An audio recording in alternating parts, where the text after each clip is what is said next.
Hello friends, કેમ છો બધા? તમારા બધાનું સ્વાગત છે આપણી વ્લોગની ચેનલ હિરલ ગામી હિરુસ ફેમિલી વ્લોગમાં.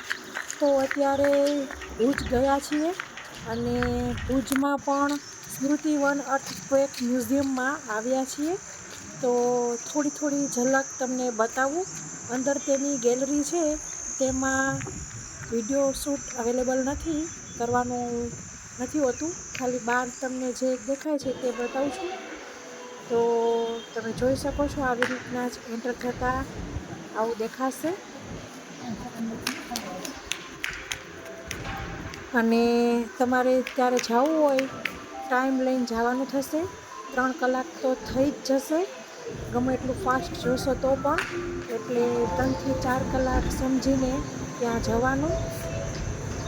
અને આખું જે મ્યુઝિયમ છે તે એસી વાળું છે. આમ બારે આવી રીતના ઓપન એરિયા છે, પણ પવન સરસ આવે છે. ગરમીમાં પણ અમે ગયા હતા તો પણ એવું લાગતું નહોતું કે ગરમી થાય છે. અને તેની જે ગેલેરી છે બહુ જોવાની છે, તેમાં એસી રૂમ હોય છે, તો સારું પડે છે બપોરે તમે જાઓ તો પણ. અને સૌથી પહેલાં તો એન્ટ્રી ફી આવશે, અને પછી આવશે અહીંયા આ ગેલેરી મ્યુઝિયમની ફી લેવાની છે. તો અમે ત્યાં ફી શું મીન્સ ટિકિટ લેવા આવી ગયા હતા. તો 300 પર પર્સન છે. બચ્ચાઓની 100 છે. અને તમે વિદ્યાર્થી હોય તો તમને કંઈક ડિસ્કાઉન્ટ આપે છે, તે તમે પૂછી લેવું. આઈ કાર્ડ લેવું ભેગું સાથે હોવું જરૂરી છે. તો તમને હું વ્યૂ બતાવી રહી છું. તો આવી રીતના મસ્ત છે, તમને એકદમ સમજાવશે.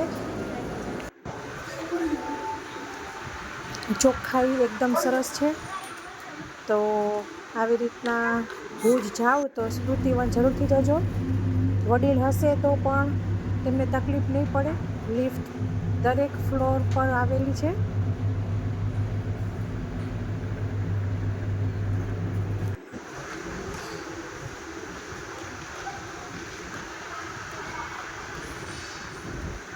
તો આવી રીતના સૌથી ઉપરના ફ્લોર પરથી વિડીયો કરી રહી છું. આવી રીતના તમને ગાઈડ કરતા જશે. ત્યાં સ્વયંસેવકો હશે જ. સ્વયંસેવક તો ન કહેવાય, ત્યાં હશે જ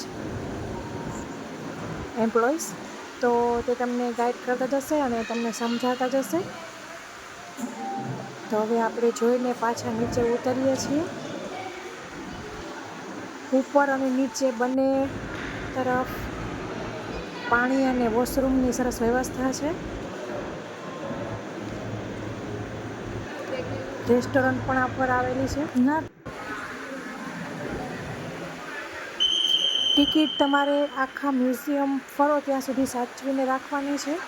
દરેક તમે ગેલેરીમાં જાઓ ત્યારે તમારે ટિકિટ બતાવવાની થશે. તો આવી રીતના ધીમે ધીમે ઉપરથી હવે નીચે જોતા આવી ગયા છીએ.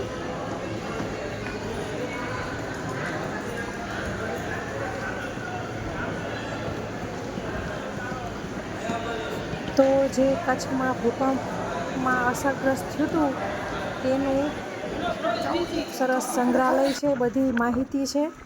તો હવે પાછા ઈ કાર્ટમાં જઈ રહ્યા છીએ. બચ્ચાઓને ભૂખ લાગી ગઈ છે, ખાય છે કુરકુરિયા.